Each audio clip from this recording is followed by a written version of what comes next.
تبارك الذي نزل الفرقان على عبده ليكون للعالمين نذيرا. الحمد لله نحمده ونستعينه ونستغفره ونؤمن به ونتوكل عليه ونعوذ بالله من شرور أنفسنا ومن سيئات أعمالنا ونعوذ بالله من شرور أنفسنا ومن سيئات أعمالنا ونعوذ بالله من شرور أنفسنا ومن سيئات أعمالنا من يهده الله فلا مضل له ومن يضلله فلا هادي له ونشهد أن لا إله إلا الله وحده لا شريك له ونشهد أن سيدنا ومولانا محمدا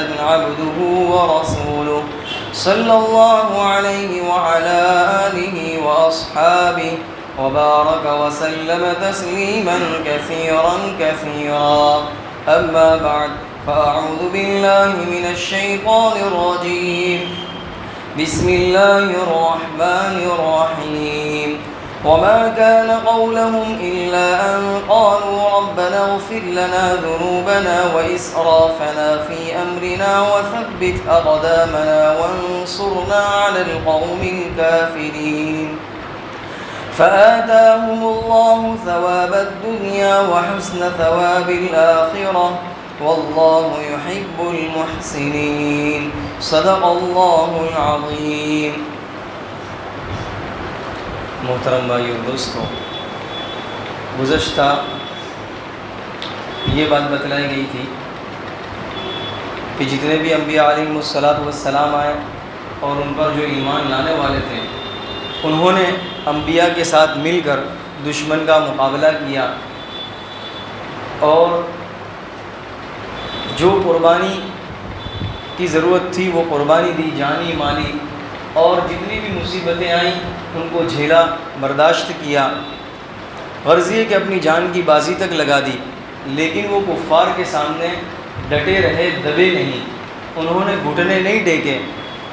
اور اسی کو فرمایا تھا فما وہنوا لما اصابهم فی سبیل اللہ وما ضعفوا وما استکانوا، کہ جو کچھ اللہ کے راستے میں انہیں تکلیف آئی اس میں وہ کمزور نہیں پڑے، سست نہیں ہوئے اور نہ کفار کے سامنے دبے بلکہ وہ ڈٹے رہے. پھر ان کے عمل کو بتلا کر ان کے قول کو بھی بتلایا اور ان کی دعا کا بھی ذکر کیا ہے. گویا یہ مسلمانوں کو تنبیہ کی گئی اور سبق دیا گیا کہ تمہیں بھی ان کے راستے کو اختیار کرنا چاہیے، ان کی اتباع کرنی چاہیے، ان کی اقتداء کرنی چاہیے. اب دیکھیے ان کا عمل اوپر ذکر کیا اور ان کے قول کو ذکر کیا، ان کی دعا کو ذکر کیا کہ ان کی دعا یہ تھی وما كان قولهم الا ان قالوا، ان کی زبان پر اس کے علاوہ اور کوئی بات نہیں تھی، وہ دعا یہ تھی ربنا اغفر لنا ذنوبنا، اے ہمارے پروردگار تو ہمارے گناہوں کو معاف فرما. یہ پہلا جزو ان کی دعا کا، ہمارے پروردگار تو ہمارے گناہوں کو معاف فرما. دیکھیے دعا جو ہے وہ اصل چیز ہے، مخ العبادہ ہے، یعنی عبادت کا مغز ہے، اور دعا اللہ تعالیٰ سے تعلق کو مضبوط کرنے والی چیز ہے. تو جتنے بھی انبیاء علیہ السلام آئے ان تمام کی دعاؤں کو قرآن کریم نے بھی ذکر کیا ہے، جیسا کہ آگے آئے گا. تو یہاں دعا ان کی ذکر کی گئی ہے. اللہ کے نبی علیہ السلام نے بھی 19 غزوات میں آپ شریک ہوئے، 19 جنگوں میں آپ شریک ہوئے، اور ان میں سے 8 یا 9 میں تقریباً خود آپ نے لڑائی کی اور جنگ کی ہے، خود آپ نے. اور آپ نے دعا بھی سکھائی اللہم منزل الکتاب ومجری السحاب وہازم الاحزاب اہزمہم، کہ کتاب کو نازل کرنے والے اور بادلوں کو چلانے والے، تو جو ہے دشمنوں کے پیروں کو اکھاڑ دے، ان کے قدموں کو اکھاڑ دے اور انہیں شکست دے. اللہ کے نبی صلی اللہ علیہ وسلم نے فتح مکہ کے موقع پر کوہ صفا پر چڑھ کر آپ نے یہ دعا پڑھی تھی الحمدللہ الذی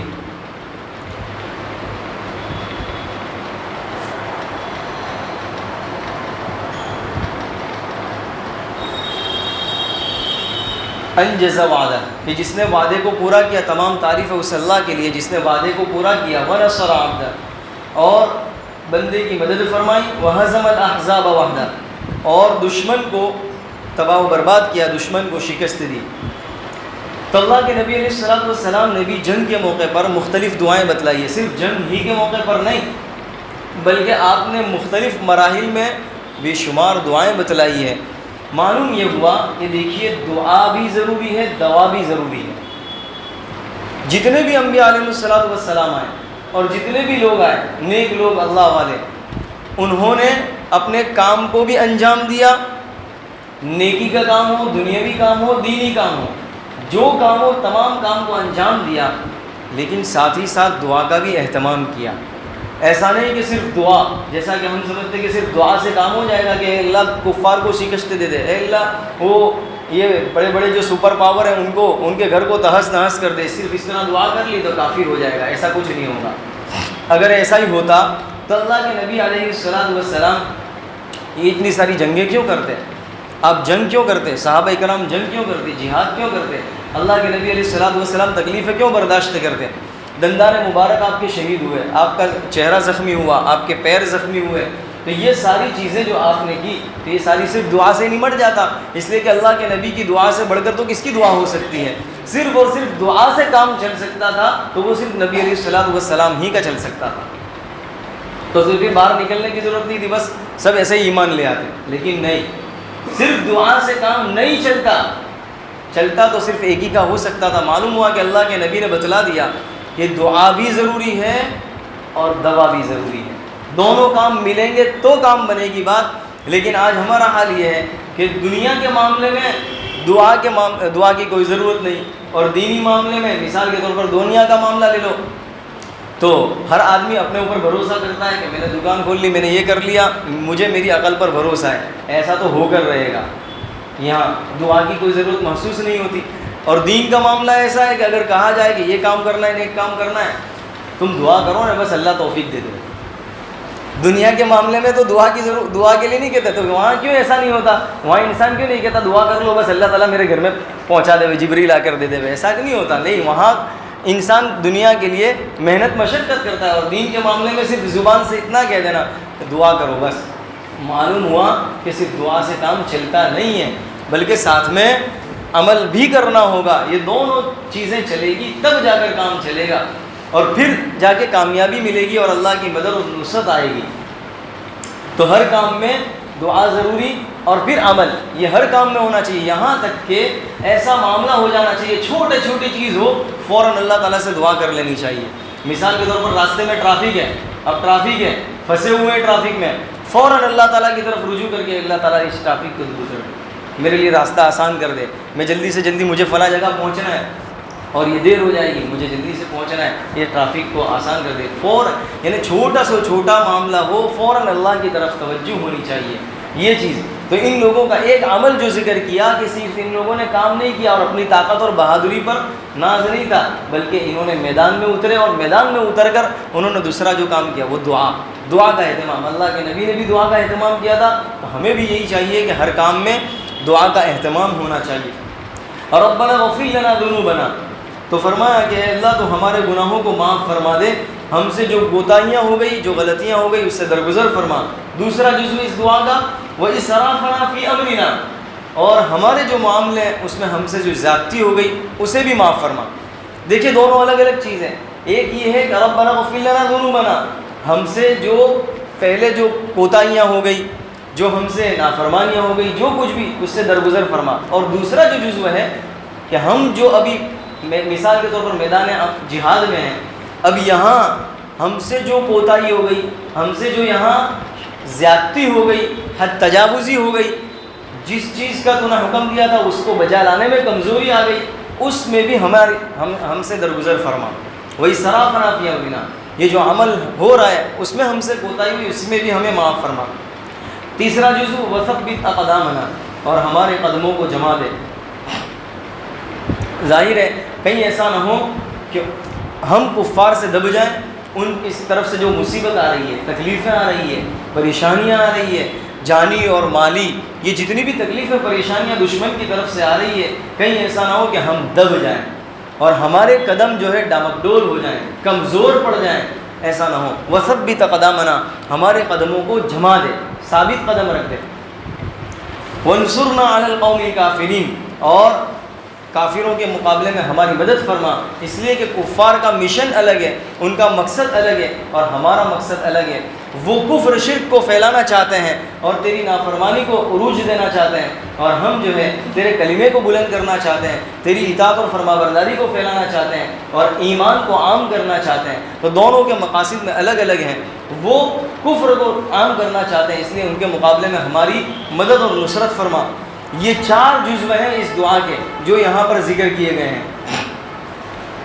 اب دیکھیے یہ جو دعا ذکر کی گئی ہے اس میں چند ہدایات ہیں، اور ہمارے لیے اس میں جو سبق کی باتیں ہیں وہ یہ کہ دیکھیے اس سے پہلے یہ بتلایا تھا، یہ جو انبیاء علیہ السلام جو پچھلے تھے ان کے ساتھ مل کر جو ان کی امت نے دشمن کا مقابلہ کیا تھا، تو ان کے عمل کو ذکر کیا کہ وہ جب میدان جہاد میں اترے تو فما وہنوا لما اصابهم فی سبیل اللہ وما ضعفوا وما استکانوا، کہ ان کے عزم میں بھی کوئی کمزوری نہیں آئی، ان کی قوت میں کوئی کمزوری نہیں آئی، اور اسی طرح وہ کفار کے سامنے دبے نہیں۔ یہ 3 چیزوں کا ذکر کیا، اس لیے کہ 3 چیزیں کمزوری ہے۔ اس کو تفصیل سے گزشتہ بتلایا جا چکا کہ موت کے ڈر کی وجہ سے، موت کا ڈر یا شہادت کا ڈر اگر دنیاوی مال و متاع کی وجہ سے ہو تو پھر قوت میں کمزوری آتی ہے، جیسا کہ اس سے پہلے بتلایا جا چکا۔ اور پھر تیسرا مرحلہ آتا ہے استقامت کا، یعنی کہ کفار کے سامنے ڈٹ جاتے ہیں، کفار کے سامنے جھکنے کی نوبت آتی ہے اور اس کے سامنے سر جھکا لیا جاتا ہے۔ یہ 3 چیزیں، یہ کمزوری ہے۔ پہلی چیز بتلائی تھی وہن، دوسری چیز بتلائی تھی ضعف، اور تیسری چیز استقامت۔ یہ تینوں میں ان میں کمزوری نہیں آتی تھی۔ یہ 3 بیماریاں ہیں، ان 3 بیماریوں کا علاج اللہ تعالیٰ نے اس دعا میں بتلایا ہے۔ وہ علاج ہے استغفار، یعنی اپنی جان چھڑانے کے بجائے اور اپنے آپ کو پسے پشت ڈالنے کے بجائے کہ ابھی تو اس کا نمبر ہے، ابھی تو وہ جانے، ابھی تو یہ ریلا اس کے وہاں آیا ہے، میرے یہاں تو ریلا نہیں آیا، اپنی جان چھڑانے کے بجائے اور اسی طرح ایک دوسرے کو الزام دینے کے بجائے، ایک دوسرے کو طعنہ دینے کے بجائے کہ تیری وجہ سے یہ سب ہوا۔ میں اس کی آپ کو مثال دوں، اس لیے کہ دیکھیے قرآن کریم میں مثال دوں آپ کو، جیسا کہ غزہ اور فلسطین کے اندر جو حماس کے مجاہدین ہیں، انہوں نے جو 7 اکتوبر کو کارنامہ انجام دیا، تو اس پر یہ ایک مثال دے رہا ہوں ورنہ ایسی بے شمار مثال ہے، تو اس پر عرب کے جو ممالک ہیں ان لوگوں نے اور بہت سے مسلمان وہ یہ کہہ رہے ہیں کہ انہوں نے جو یہ کام کیا، اپنے پیر پر کلہاڑی ماری، اب یہ بھگتے ہیں۔ گویا ایک دوسرے پر الزام دینا خود کی بچانے کے لیے، اور تو دوسرے کو، تو اس طرح مسلمان کو اس طرح کوس رہا ہے کہ ان کی وجہ سے ایسا ہوا، اب تم بھگتو، تو بہت سے ان لوگوں کو طعنہ دے رہے ہیں۔ تو دیکھیے اللہ تعالیٰ کہہ رہا ہے اپنی جان چھڑانے کے بجائے، ایک دوسرے کو طعنہ دینے کے بجائے، ایک دوسرے پر الزام دینے کے بجائے، یا کفار سے صلح کرنے کے بجائے اور کفار سے دبنے کے بجائے، اور اسی طرح جیسا کہ کفار سے دبنا اپنا مفاد وابستہ ہے، بڑی بڑی کمپنیاں ہیں، بڑے بڑے لوگ ہیں اور سپر پاور ہیں، ان سے ظاہر ہے کہ مفاد اور فائدہ حاصل ہو رہا ہے، تو ان سے دبنے کے بجائے یہ تینوں چیزیں آ گئی۔ کیا کرنا؟ اس اپنے کوتاہی پر نظر کرنا، اپنے عیوب پر نظر کرنا، اور اپنے عیوب اور اپنی کوتاہی پر نظر کر کے اس کو اصلاح کی فکر کرنا اور ندامت ہونا اپنے عیوب پر، اور استغفار کرنا۔ استغفار کرنے کے نتیجے میں یہ جو 3 چیزیں ہیں، یہ بیماریاں ہیں، یہ 3 بیماریاں ختم ہو جائے گی۔ گویا اس کا علاج اللہ تعالیٰ نے بتلایا۔ تو یہ 3 بیماریاں یہ بڑی خطرناک بیماری ہیں، اس کا علاج استغفار، ربنا اغفر لنا ذنوبنا، ہمارے گناہوں کو معاف فرما دے۔ گویا انسان کو چاہیے کہ وہ استغفار کرے اور اللہ تعالیٰ سے مدد طلب کرے، تو یہ 3 بیماریاں ختم ہو جائے گی۔ اب دیکھیے اس میں ہدایت جو دی گئی ہے، وہ پہلی ہدایت یہ ہے، اس کو ذرا غور سے سنیں، پہلی ہدایت کیا ہے؟ پہلی ہدایت یہ ہے کہ مومن کا کام یہ ہونا چاہیے کہ کتنا ہی بڑا کام کیوں نہ ہو، کتنا ہی بڑا نیک کام کیوں ہو، چھوٹا کام تو اپنی جگہ ہے ہی، لیکن بڑا کام کرتا ہے تو انسان کو گھمنڈ جیسا آتا ہے کہ میں نے مدرسہ بنا دیا، یا میں نے مسجد بنا دی، یا میں نے تو اتنے دین کے کام کر لیے. تو ظاہر ہے اتنا کرنے کے نتیجے میں ذہن کے اندر تھوڑا عروج اور تعالی اور یہ کہ اپنے آپ کو بڑا سمجھنا، تو یہ چیز گھمنڈ اور تکبر اور اپنے آپ کو بڑا سمجھ کے دوسرے کو حقیر اور چھوٹا سمجھنا، یا یہ کہ خرچ نہ کریں تو اس کو بخیل سمجھ لینا کہ تو ایسا ہی ہے، 1 روپیہ خرچ کرتا نہیں ایسا. تو دیکھیے کتنا ہی بڑا نیکی کا کام کیوں نہ ہو، لیکن انسان کو اس پر فخر نہیں کرنا چاہیے، گھمنڈ میں مبتلا نہیں ہونا چاہیے.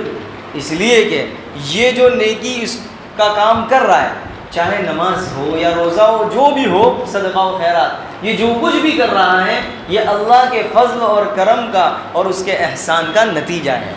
اس میں اس کا کوئی کمال نہیں ہے، یہ اللہ کی مدد اور اللہ کی توفیق کا نتیجہ ہے.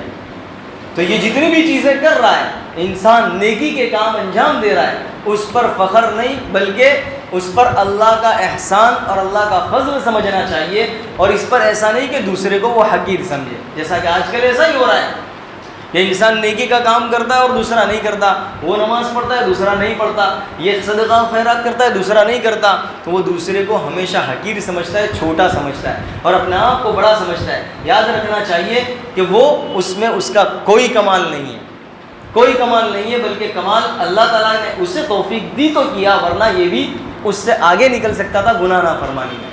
تو ایک چیز یہ ہے ہدایت دی گئی. دوسری کہ جتنے دیکھیے ویسے حدیث شریف میں بھی اللہ کے نبی فرماتے ہیں اگر اللہ کا فضل اور کرم نہ ہوتا تو نہ ہم سیدھے راستے کی اللہ تعالیٰ کی طرف سے ہدایت ملتی اور نہ نماز اور نہ زکوٰۃ کی ادائیگی کی ہمیں توفیق ملتی. تو یہ اللہ تعالیٰ کا فضل اور کرم ہی ہے. اب دوسری ہدایت جو ہے وہ یہ کہ نیک عمل کوئی انسان کرتا ہے تو چاہے کتنا ہی اچھا کر لے، نیک عمل کتنا ہی اچھے طریقے سے انجام دے دے، لیکن اس کے باوجود اللہ تعالیٰ نے جیسا کرنے کا حکم دیا انسان ایسا نہیں کر سکتا.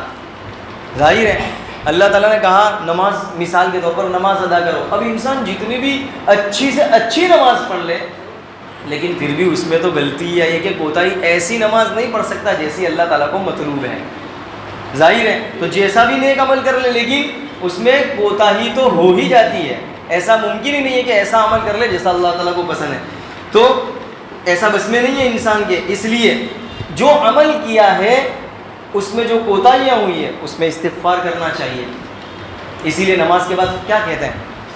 استغفر اللہ، استغفر اللہ. تو کوئی گناہ کا کام تو نہیں کیا تھا نا نماز پڑھ کے، اسی لیے نماز پڑھ کے کوئی گناہ کا کام نہیں کیا، لیکن نماز کے بعد جو استغفار استغفر اللہ 3 مرتبہ کہا جاتا ہے، اس کا مطلب یہ ہے کہ جیسی نماز پڑھنی چاہیے تھی ایسی ہم نے نماز ادا نہیں کی، ہم تیرا استغفار کریں، ہم تجھ سے مغفرت طلب کرتے ہیں کہ جو کوتاہی ہوگی تو معاف فرما دیں. تو یہ چیز ہے. دیکھیے میں آپ کو مختصر بتلاؤں کہ جتنے بھی انبیاء علیہ السلام گزرے ہیں، جیسے کہ اس سے پہلے بتلایا کہ تمام نے دعا کی اور عمل سے پہلے دعا کی اور عمل کرنے کے بعد قبولیت کی فکر کی. میں آپ کو ایک مختصر سے بتلا دوں. حضرت ابراہیم علیہ السلام نے کتنا بڑا کام کیا، بیت اللہ کی تعمیر کی، بہت بڑا کام کیا، لیکن کام کرنے کے بعد ربنا تقبل منا، اے اللہ تو قبول بھی فرما لے. اس لیے کہ بہت بڑا کام تھا تو میں نے اتنا بڑا کام کر لیا، قبولیت کی فکر. حضرت عمران علیہ السلام کی بیوی کو دیکھ لیں، رب انی نذرت لک ما فی بطنی. دیکھیے پیدائش سے پہلے اللہ تعالیٰ سے دعا ہے کہ اللہ تو بیٹا عطا فرما اور اسے تو قبول بھی کر لے. جب پیدا ہوا تو اللہ تعالیٰ نے پھر قبول بھی فرما لیا، فتقبلہا ربہا. تو دیکھیے بے شمار دعائیں ہیں. آپ نے سنا ہوگا حضرت یونس کے بارے میں، حضرت یوسف علیہ السلام کے بارے میں، جتنے بھی انبیاء علیہ السلام گزرے ہیں تمام کی دعاؤں کو نقل کیا ہے قرآن کریم میں، تمام کی دعاؤں کو نقل کیا ہے. جب مصیبت میں پھنسے تو دعا کی، اور کوئی عمل کیا تو دعا کی، اور پھر دعا کرنے کے بعد اور عمل کرنے کے بعد قبولیت کی فکر کہ کہیں ہمارا یہ عمل مردود نہ ہو جائے. تو انسان کو چاہیے کہ وہ کتنا ہی نیک عمل کیوں نہ کرے لیکن اس میں کوتاہی رہ جاتی ہے، استغفار کریں. اور پھر دیکھیے یہ بات کہ انسان کو اس میں اطمینان نہیں ہو سکتا، یہ کوئی گارنٹی نہیں ہے کہ یہ جو توفیق ہوئی ہے، یہ جو نیک عمل کر رہا ہے ہو سکتا ہے کہیں ایسا نہ ہو کہ اس کے بعد اس کو توفیق ہی نہ ملے، کوئی گارنٹی نہیں ہے، اطمینان نہیں ہے، اس کے بعد پھر دوبارہ نیک عمل کی توفیق کا مل جانا کوئی گارنٹی نہیں ہے، اطمینان نہیں ہے۔ اس لیے انسان کو استغفار کر کے آئندہ کے لیے کہ اللہ تعالیٰ اس پر جمے رہنے کی توفیق عطا فرمائے، اسی لیے اس دعا کے 3 جزووں کو بیان کیا ہے۔ دیکھیے پہلا جزو تھا ربنا اغفر لنا ذنوبنا واسرافنا فی امرنا، جو عمل کر رہے ہیں اس میں جو کوتاہی ہو گئی ہے اس کو بھی معاف فرما، وثبت اقدامنا، اور آئندہ کے لیے بھی ہمارے قدموں کو جما دے، کہیں ایسا نہ ہو کہ کفار کی طرف سے جو مصیبتیں اور پریشانیاں ہیں اور جو حالات ہیں، اور ان حالات کی وجہ سے کہیں ایسا نہ ہو کہ ہمارے پیر ڈگمگا جائیں اور دنیاوی چیز کو حاصل کرنے کے لیے اور مال و دولت کی لالچ میں ہمارے پیر ڈگمگا جائیں اور ہم کفار کے چیلنج کو قبول کر لیں اور اس کے سامنے دب جائیں اور اس کی مان کر چلیں اور اس سے صلح کر لیں، ان ساری چیزوں سے ہٹ کر وثبت اقدامنا، ہمارے قدموں کو جما دیں۔ یہ ساری ہدایت ان دعاؤں میں دی گئی ہے۔ پھر دیکھیے ایک اور بات کہ پہلا جو جملہ تھا ربنا اغفر لنا ذنوبنا، اے اللہ ہمارے گناہوں کو معاف فرما، اس میں جو ہے اس طرف اشارہ ہے کیا کہ دنیا میں جتنی بھی مصیبتیں آتی ہے اور جو کوئی پریشانی آتی ہے، جو کوئی تکلیفیں آتی ہیں، یا یہ کہ مقابلہ ہو رہا ہے دشمن سے، مقابلہ ہو رہا ہے کفار سے، اور مقابلہ ہونے کے بعد یہ اس جماعت کو ناکامی کا سامنا کرنا پڑتا ہے اور وہ کفار غالب آ رہے ہیں اور یہ مغلوب ہو رہے ہیں، ہارنا پڑتا ہے، غرضے کہ یہ ساری کی ساری چیزیں جتنی بھی چیزیں آ رہی ہیں، یا یہ کہ کفار ظالم کو مسلط کر دیا گیا اور وہ مسلمانوں پر ظلم سے ظلم ڈھاتا چلا جا رہا ہے، یہ جتنی بھی تکلیفیں پریشانیاں جتنی بھی چیزیں ہیں یہ ہو رہی ہے، اس کی وجہ گناہ کا اثر ہے۔ اسی کو تو اللہ نے قرآن کریم میں فرمایا ما اصاب من مصیبت فبما کسبت ایدیکم، جتنی بھی مصیبتیں تم پر آتی ہیں تمہارے گناہ کی، تمہارے کرتوت کی وجہ سے، تمہاری نافرمانیوں کی وجہ سے، تمہارے اللہ کو ناراض کرنے کی وجہ سے، تو جو کوئی پریشانی آتی ہے اس کی وجہ گناہ ہے۔ پھر اللہ تعالیٰ کیا فرماتا ہے وَيَعْفُو عَنْ كَثِيرٍ، بہت سارے گناہوں کو تو ہم تمہارے ایسے ہی معاف کر دیتے ہیں، درگزر کر دیتے ہیں، پکڑ دھکڑ نہیں کرتے، اور جب پکڑتے ہیں اس لیے پکڑتے ہیں کہ یہ بندہ دور چلا گیا ہے، واپس ہماری طرف آ جائے، تو تھوڑا اسے جھنجھوڑنے کے لیے مصیبت ڈال دیتے ہیں تاکہ یہ اللہ کی طرف رجوع ہو جائے اور جو گناہ میں مبتلا ہے اس گناہ سے رک جائے۔ تو اللہ تعالیٰ یہاں پر یہ جو اشارہ کر رہا ہے ربنا اغفر لنا ذنوبنا، کہ جتنے بھی گناہ، یہ جتنی بھی مصیبتیں نافرمانیاں ہیں، ان کی یہ مصیبتیں تکلیفیں، ان سب کی وجہ گناہ نافرمانی ہے، اس لیے اپنے آپ کو گناہ سے بچانا چاہیے۔ تو یہ 4 جزو ہیں، یہ 4 جزو جو مانگے گئے وانصرنا علی القوم الکافرین۔ اب دیکھیے ان لوگوں نے جو دعا کی، اس دعا کا پھر اثر کیا ہوا فآتاہم اللہ ثواب الدنیا وحسن ثواب الآخرہ، کہ اللہ تعالیٰ نے ان کو دنیا میں بھی دنیا کا بھی بدلہ عطا کر دیا، یعنی یہ میدان جہاد کے لیے نکلے تھے، اللہ تعالیٰ نے انہیں فتح عطا فرما دی اس دعا کے نتیجے میں، جیسا کہ پہلے پارے ہی کے اندر طالوت اور جالوت کا واقعہ بیان کیا گیا تھا، جس میں انہوں نے یہی دعا کی تھی، اللہ تعالیٰ نے وہاں پر یہ کامیابی عطا فرمائی۔ تو دیکھیے سورہ صف کے اندر بھی اللہ تعالیٰ نے دعا ذکر کی ہے، وہ خراب ہم تو کہ یہ مسلمان جو ہے ان کی خواہش ہوتی ہے کہ اللہ تعالیٰ فتح عطا فرما دے گے اور فتح کے نتیجے میں کفار پر غلبہ دے دے اور اللہ تعالیٰ کا کلمہ بلند ہو جائے۔ تو دیکھیے یہاں پر جو ثواب سے مراد ہے وہی فتح اور نصرت ہے، اور اس کے ضمن میں مال غنیمت، چنانچہ مال غنیمت ملتا ہے کہ کفار جو کچھ چھوڑ کر بھاگ گئے وہ سارا کا سارا حلال، اور 1 نمبر کا حلال، اس میں کوئی شک نہیں، جو بھی چھوڑ جاوے۔ یہ تو آج کل ایسے معاہدے ہو گئے، ورنہ پہلے تو باندی اور غلام کا زمانہ چلتا تھا، اور وہ زمانہ تو ابھی نہیں ہے، آئندہ وہ زمانہ بھی آ جائے گا۔ غرض یہ کہ تو آج بھی مال غنیمت تو حاصل ہو رہا ہے کہ جو کچھ بھی چھوڑ کر جا رہے ہیں وہ سارا کا سارا 1 نمبر کا حلال مال، تو یہ ضمن میں یہ چیز ملتی ہے، لیکن پہلا مقصد اللہ تعالیٰ کے کلمے کا بلند ہونا، وحسن ثواب الآخرہ، اور آخرت کا بہترین بدلہ وہ بھی اللہ تعالیٰ نے دے دیا، گویا کہ دونوں چیز مل گئی، آخرت بھی مل گیا، آخرت بھی ملی اور دنیا بھی ملی۔ اور اللہ تعالیٰ نے وفضل اللہ المجاہدین علی القاعدین اجرا عظیما، دیکھیے مجاہدین کا جو درجہ ہے وہ بیٹھے رہنے والوں کے مقابلے میں بہت زیادہ ہے، جنت کے 100 درجے ہیں، ان 100 درجوں میں یہ جو مجاہدین جہاد کرنے والے اللہ تعالیٰ انہیں بہتر سے بہتر درجہ دے گا ان کی قربانی کے نتیجے میں۔ ظاہر ہے جو جہاد کے لیے نکلے ہوئے ہیں اور جہاد کر رہے ہیں، ان کی قربانی اور ہماری دونوں میں بہت بڑا زمین آسمان کا فرق ہے کہ وہ سب کچھ قربان کر رہے ہیں، اپنا گھر بھر لٹا رہے ہیں، گھر کو لٹا رہے ہیں، اپنے بیوی بچوں کو قربان کر رہے ہیں، اپنی جان مال کو سب کو قربان کر رہے ہیں اور داؤں پر لگا رہے ہیں، اور جان کی بازی کہ گویا کہ اپنے ہتھیلی پر جان سے کھیل رہے ہیں۔ یہ ساری کے ساری چیزیں جو قربانیاں دے رہے ہیں اس کا نتیجہ ظاہر ہے۔ تو اللہ تعالیٰ نے ان کے درجے کو بھی بہت بلند رکھا ہے۔ غرض یہ کہ فرمایا اللہ تعالیٰ نے دنیا میں بھی کامیابی دی اور آخرت میں بھی کامیابی عطا فرمائی۔ واللہ یحب المحسنین، اور اللہ تعالیٰ نیکی کرنے والوں کو پسند فرماتا ہے۔ نیکی کرنے والوں میں گویا اللہ پر ایمان لانے والے، اس کی اطاعت اور فرمانبرداری کرنے والے، کفار کی طرف سے جو کوئی پریشانیاں اس پر صبر کرنے والے، اور اسی طرح میدان جہاد میں اترنے والے، یہ سارا کا سارا سب کچھ اس میں آ گیا۔ نیکی کرنے والوں کو پسند فرماتا ہے۔ اس کے ضمن میں ایک بات یہ بھی بتلا دی کہ اگر بالفرض مسلمان مغلوب ہو جائیں اور کافر غالب آ جائے تو اس کا مطلب یہ نہیں ہے کہ اللہ تعالیٰ اس کو پسند کرتا ہے اور مسلمان ناپسند ہے، نہیں، نیکی کرنے والوں کو ہی اللہ پسند کرتا ہے۔ تو پھر یہ جو مسلمانوں پر حالات ہیں، یہ جو پریشانی ہے، یہ جو شکست سے دوچار ہونا پڑتا ہے، اس کی وجہ اللہ تعالیٰ آزمانا چاہتا ہے۔ یہ امتحان ہے، یہ صرف مسلمانوں کا امتحان ہے کہ اس امتحان میں کامیاب ہو رہے ہیں یا نہیں ہو رہے ہیں۔ تو یہ گویا کہ جھنجھوڑا جا رہا ہے اور امتحان لیا جا رہا ہے، اور اس میں بھی اللہ تعالیٰ کی بے شمار مصلحتیں ہیں، جن مصلحتوں کو اس سے پہلے بتلایا جا چکا، 4-5 مصلحتیں اس سے پہلے آ چکی ہے۔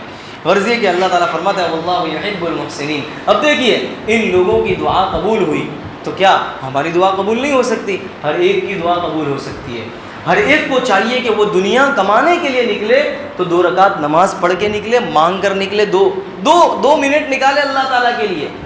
دنیا کمانے کے لیے نکلے تو 2 منٹ نکال کر جائے، تاکہ گراہک کے پاس گراہک کو زیادہ وقت دینا پڑے، جلدی سے جلدی گراہک نمٹ جائے، اس لیے کہ اللہ تعالیٰ کو زیادہ وقت دیا تو اللہ تعالیٰ اس کے دل میں بات ڈال دے گا۔ یہ تو ایک مثال ہے۔ غرض کہ ایک نہیں، جتنے بھی کام ہیں ان تمام کام میں ہمارا یہ شیوا ہونا چاہیے کہ کم از کم 2 رکعت نماز پڑھ کے دعا کرنی چاہیے، اور اگر 2 رکعت نماز پڑھنے کا وقت نہیں ہے تو کم از کم دعا تو کر لے، کم از کم دعا تو کر لے۔ جب بندہ اپنے آپ کو اللہ کے حوالے کر دے گا تو اللہ تعالیٰ کتنا خوش ہوگا کہ یہ بندہ مجھ سے مدد مانگنے آ رہا ہے، یہ دنیا والوں سے مدد نہیں مانگتا، یہ دنیا والوں سے مطالبہ نہیں کرتا بلکہ مجھ سے مطالبہ کرتا ہے۔ تو اللہ تعالیٰ جو کام نہیں نمٹنے والے وہ کام کو نمٹا دے گا، کیونکہ بندے نے اپنے آپ کو اللہ کے حوالے کیا۔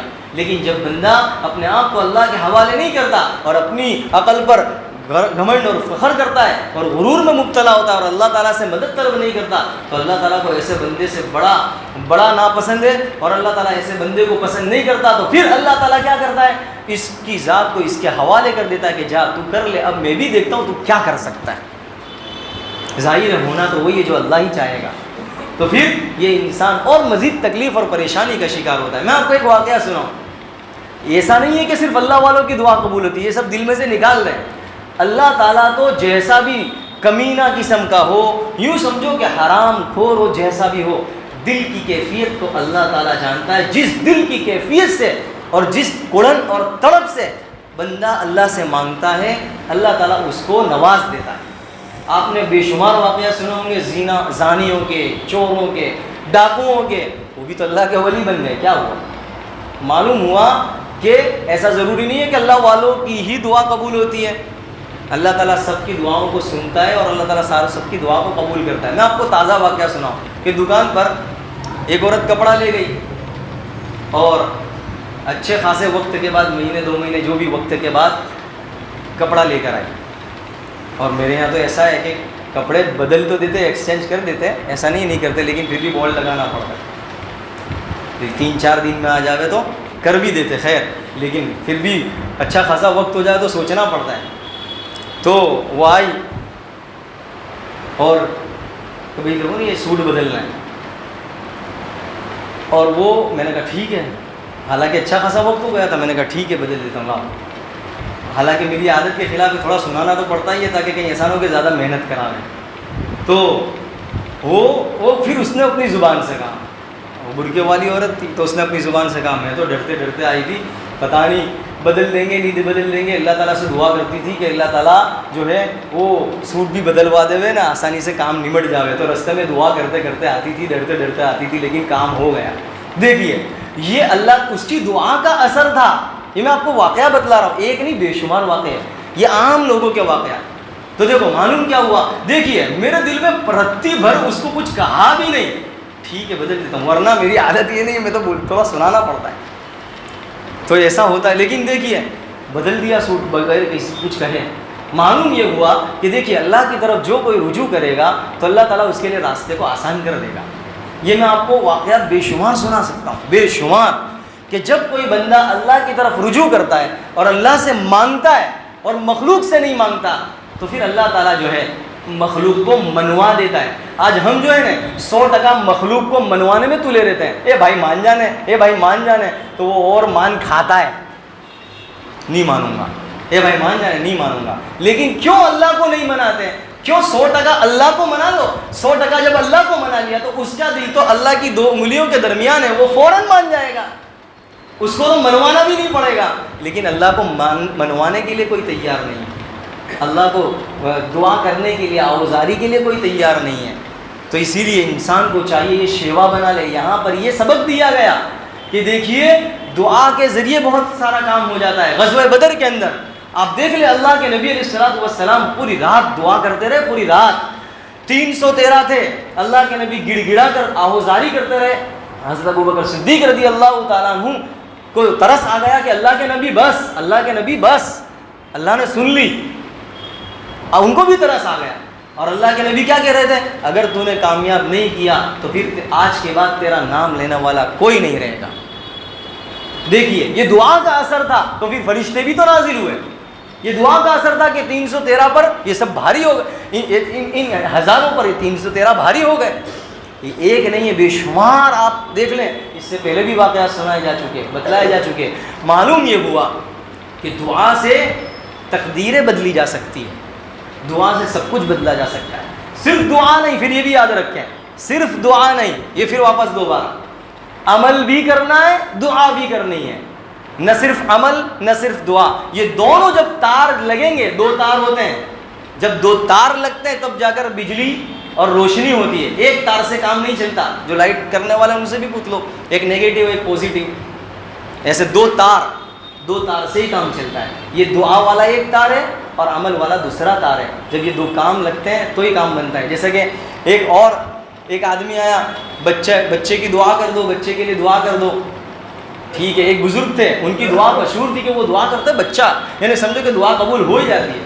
کہا ٹھیک ہے میں دعا کر دیتا ہوں. کچھ مہینے کے بعد پھر آیا, حضرت بچہ نہیں آیا, دعا کرو. اب ارے نہیں آیا, اچھا ٹھیک ہے چلو میں دعا کرتا ہوں.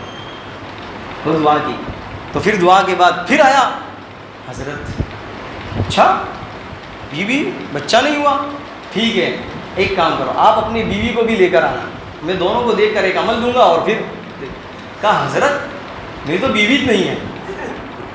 تو سیدھی بات ہے, تو اکیلے تو کہاں سے بچہ ہوگا, تو دعا تو سب پھیل جائے گی, یہ کوئی عیسیٰ تھوڑی ہے.